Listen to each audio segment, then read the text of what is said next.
Hi hello everyone. இந்த வீடியோவில் நம்ம என்ன பார்க்க போகிறோம் அப்படின்னா, நம்ம ஒரு நார்மலாக ஒரு ரேடியோ பட்டன் இல்லை செக் பாக்ஸ் இந்த மாதிரி க்ரியேட் பண்ணுறோம். ஓகே, இங்கே பார்த்திங்க அப்படின்னா ஒரு ரேடியோ பட்டன் செக் பாக்ஸ் எல்லாமே க்ரியேட் பண்ணியிருக்கு. இதில் ஒரு சின்ன விஷயம் என்ன அப்படின்னா, இங்கே பாருங்கள், இங்கே ஒரு செக் பாக்ஸ் க்ரியேட் பண்ணியிருக்காங்க. அந்த செக் பாக்ஸ் என்ன பர்பஸ்க்காக இருக்குது அப்படிங்கிறது பக்கத்தில் ஒரு டெக்ஸ்ட் கொடுத்துருக்காங்க. ஓகேவா? இந்த செக் பாக்ஸ் என்ன நடக்குது அப்படின்னா, இந்த என்ன பர்பஸ்க்காக அந்த டெக்ஸ்ட் கொடுத்துருக்காங்க பார்த்திங்களா, இந்த டெக்ஸ்ட் மேலே கிளிக் பண்ணாலும் செக் ஆகுது. அதே மாதிரி அந்த டெக்ஸ்ட் மேலே கிளிக் பண்ணும்போது அதே செக் ரிமூவ் ஆகுது. ஓகே, இன்னொன்று என்னென்னா, இந்த பாக்ஸ் மேலே கிளிக் பண்ணாலும் செக் ஆகுது, அகைன் ரிமூவ் ஆகுது. ஓகே, இந்த மாதிரி நம்ம எப்படி க்ரியேட் பண்ணுறது அப்படிங்கிறத பற்றி தான் இந்த வீடியோவில் நம்ம பார்க்க போகிறோம். இப்போ நாம் க்ரியேட் பண்ணியிருக்கோம், ஒரு செக் பாக்ஸ் க்ரியேட் பண்ணியிருக்கேன். பட் இது மேலே கிளிக் பண்ணால் எனக்கு கிளிக் ஆகலை, இது மேலே கிளிக் பண்ணாலும் செக் ஆகலை. பட் இந்த பாக்ஸ் மேலே செக் பண்ணி கிளிக் பண்ணால் தான் எனக்கு செக் ஆகுது, ரிமூவ் ஆகுது. ஓகேவா? அதே மாதிரி ரேடியோ பட்டன். ஓகேங்களா? இதை இங்கே சொல்லியிருக்கிற மாதிரி எப்படி நாம் பண்ணுறது அப்படிங்கிறத பற்றி தான் நம்ம இப்போது பார்க்குறோம். இங்கே பாருங்கள், இங்கே நம்மளுடைய விண்டோஸ் அப்ளிகேஷனில் பார்த்திங்க அப்படின்னா, இங்கே ஒரு செக் பாக்ஸ் இருக்குது. இது என்ன பர்பஸ்ன்னு கொடுத்துருக்காங்க. அது மேலே கிளிக் பண்ணும்போது டிக் ஆகுது, தென் ரிமூவ் ஆகுது. ஓகே, அகைன் இங்கேயும் அப்படி தான். ஓகே, இதை நம்ம எப்படி பண்ணலாம் அப்படின்னு பார்த்தீங்கன்னா, ரொம்ப சிம்பிள். ஓகே, இது நிறைய இடத்துல நான் யூஸ் பண்ணியிருக்கேன். இது எப்படி பண்ணுறதுன்னு தெரியாமலே நிறைய யூஸ் பண்ணியிருக்கேன். ஓகேங்களா? சரி, இது ரொம்ப சிம்பிள் தான். என்ன பண்ணணும் அப்படின்னா, இந்த நம்ம கொடுத்துருக்க டெக்ஸ்ட் இருக்குது பார்த்திங்களா, இந்த டெக்ஸ்ட்டை லேபிள் அப்படிங்கிற ஒரு டேகுக்குள்ளே நம்ம அதை போட்டுடணும். ஓகேங்களா?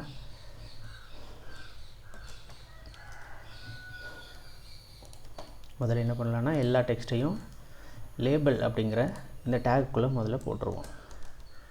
ஓகேங்களா?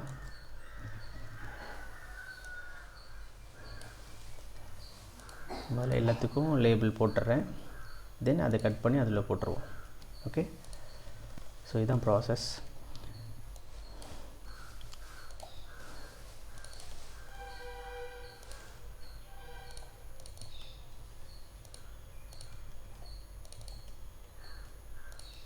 ஓகே, இதில் போட்டாச்சு.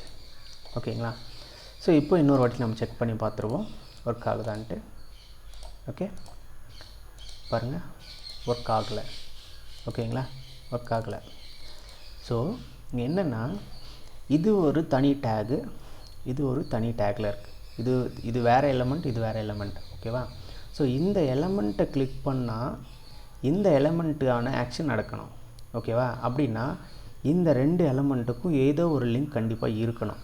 அப்படி இருந்தால் மட்டும்தான் இந்த எலமெண்ட்டை கிளிக் பண்ணும்போது இந்த எலமெண்ட்டு நடக்கும். ஓகேவா? இந்த எலமெண்ட் எதுக்காக அப்படின்னா, இந்த செக் பாக்ஸ்க்காக தான் இந்த எலமெண்ட்டை வச்சுருக்கு. ஓகேவா? இந்த ரேடியோ பட்டனுக்காக தான் இந்த மேல் அப்படிங்கிற இந்த டெக்ஸ்ட்டை வச்சுருக்குது. ஓகேவா? அப்படின்னா இந்த டெக்ஸ்ட் இருக்குது பார்த்திங்களா, இது எல்லாமே லேபிள்ன்ற ஒரு டேக்கில் கொடுத்துருக்கோம் இல்லையா? அப்போது இந்த டெக்ஸ்ட்டை கிளிக் பண்ணும்போது இது ஒர்க் ஆகணும் அப்படின்னா, இதுக்கு ஒரு ஐடி நாம் கண்டிப்பாக கொடுக்கணும். இதுக்கு இந்த லேபிளுக்கு முன்னாடி இருக்கக்கூடிய இந்த எலமெண்ட்டுக்கு. ஓகேவா? நான் யூசர் அப்படின்னு கொடுத்துட்றேன். ஓகேவா? இந்த லேபிள் இருக்குது பார்த்திங்களா, இந்த லேபிளில் அதாவது இந்த லேபிள் எதுக்காக அப்படின்னா, இந்த செக் பாக்ஸுக்காக தான்.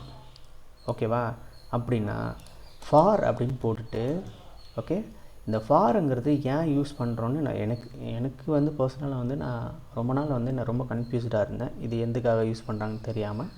பட் இப்போ புரிஞ்சது. ஓகே, அந்த ஃபார் அப்படிங்கிறது என்ன அப்படின்னா, இந்த எலமெண்ட் எதுக்காக அப்படிங்கிறத தான் நம்ம இங்கே சொல்ல போகிறோம்.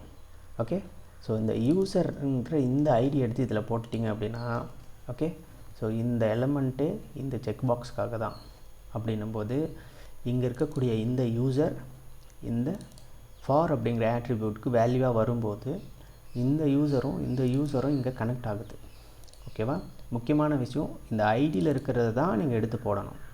ஓகே, இந்த நேம்குள்ளே இருக்கிறதெல்லாம் எடுத்து போடக்கூடாது. இங்கே பார்த்தீங்கன்னா யூசர்னு இருக்குது, இங்கே யூசர்னு இருக்குது. அப்போ நான் யூசர்னு இங்கே எடுத்து இங்கே கொடுத்துருக்கேன். அப்போது இந்த யூசரான்னு கன்ஃபியூஸ் ஆகும். அப்படி கிடையாது. இந்த ஐடிங்கிற இந்த ஆட்ரிபியூட்குள்ளே என்ன வேல்யூ இருக்கோ அதைத்தான் எடுத்து நீங்கள் இங்கே போடணும். ஓகே, சும்மா அப்படி பாஸ் பண்ண வச்சுக்கிறேன். ஓகே, இப்போ பாருங்கள், இந்த லேபிளே இப்போ நமக்கு எதுக்காக அப்படின்னா இந்த செக் பாக்ஸுக்காக தான் நம்ம க்ரியேட் பண்ணியிருக்கோம். அதுதான் இந்த ஃபார் அப்படிங்கிறதோட மீனிங். ஓகே, ஸோ இந்த ஐடி எடுத்து நான் அப்ளை பண்ணதுனால இப்போ பாருங்கள், ரீஃப்ரெஷ் பண்ணிட்டேன். இதை நான் கிளிக் பண்ண உடனே செக் ஆகுது பார்த்தீங்களா? ஓகே, பட் இதுக்கு பார்த்தீங்க அப்படின்னா ஆகலை. ஏன் அப்படின்னா இதுக்கு நம்ம அந்த ஃபார் அப்படிங்கிறது கொடுக்கவே இல்லை. ஓகே, ஸோ அகைன் இது எல்லாத்துக்கும் நீங்கள் ஃபார்ன்றதை அப்ளை பண்ணிட்டீங்க அப்படின்னா ஓகே, ஸோ இங்கே ஒரு ஐடி கொடுங்க, பாஸ் அப்படின்னு கொடுக்குறேன். அதே ஐடியை இங்கே கொடுத்துருங்க. ஓகேங்களா? அகைன் இங்கே கொடுங்க, ஐடி ஈக்குவல் டு மேல். ஓகேங்களா? அதே இதை எடுத்து இங்கே போடுங்க, ஃபார் மேல். ஓகேங்களா? அகைன் இங்கே ஐடி, ஓகே, ஃபீமேல், இங்கேயும் ஃபார் அப்படின்னு கொடுங்க. Okay, then ID equal to other. Okay, இங்கவும் ஃபார் ஈக்குவல் டு அதர். இப்போ பாருங்கள், ஓகே, ரீஃப்ரெஷ் பண்ணுறதுக்கு முன்னாடி இதில் கிளிக் பண்ணுறேன், எதுவுமே நடக்கலை. ஓகே, ரீஃப்ரெஷ் பண்ணதுக்கு ஆஃப்டர் என்ன நடக்குதுன்னா இப்போ பாருங்கள், தெரியுதுங்களா? ஓகே, ஸோ இப்படி தான் வந்து இங்கே யூஸ் பண்ணியிருக்கிறது நம்ம அந்த மாதிரி தான் க்ரியேட் பண்ணணும். ஓகேங்களா?